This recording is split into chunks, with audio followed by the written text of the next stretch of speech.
अरे रासेल भाई गाड़ी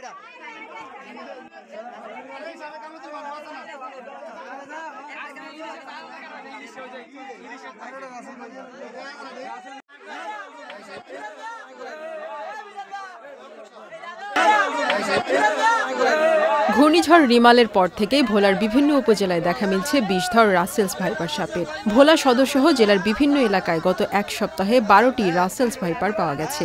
এর মধ্যে 11টি সাপকে মেরে ফেলেছে স্থানীয়রা। একটি বন বিভাগের কাছে হস্তান্তর করা হয়েছে। দৌলতখানে রাসেলস ভাইপার সাপের কামড়ে 3টি বিড়ালের মৃত্যু হয়েছে।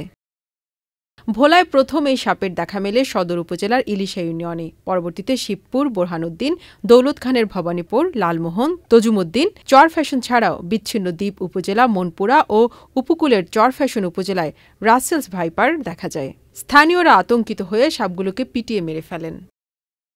এসব সাপ না মেরে স্থানীয় বন বিভাগের কর্মকর্তাদের জানানোর অনুরোধ করেছে বন বিভাগ। এখন জন্ম সনদ দিয়ে খোলো বিকাশ স্টুডেন্ট অ্যাকাউন্ট। নিজের বিকাশ নিজে কর। সাপের বসবাসগুলো সাধারণত নিম্নাঞ্চলে ওই সমস্ত গর্তগুলোতে থাকছিল।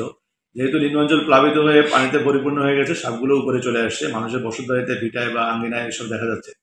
তো এখন এই সাপটাকে সম্পূর্ণ এটা যেহেতু প্রতিবেশের অংশ, এটাকে বিলুপ্ত করা যাবে না। এটা থেকে বাঁচতে হলে মানুষের সচেতন থাকতে হবে। আমরা জানি যে কার্বলিক অ্যাসিড মানুষ ব্যবহার করতে পারে বাড়ির আশেপাশে বা বাড়ি ঘরে, যাতে সাপ কার্বলিক থাকলে সাপ দূরে থাকবে। তো কার্বলিক অ্যাসিড ব্যবহার করলে সাপটা দূরে থাকবে। আর একটা প্রাণী আছে বেজি, এটা সাপে কন্ট্রোল করে। তো বেজি যদি সংরক্ষণ করে মানুষ যদি বেজিকে ডিস্টার্ব না করে, বংশবিস্তারে সহায়তা করে, তাহলে অটোমেটিক্যালি সাপ কন্ট্রোলে থাকবে। রাসেলস ভাইপার নিয়ে আতঙ্কিত না হয়ে সতর্ক থাকার উপর জোর দিয়েছে বন বিভাগ।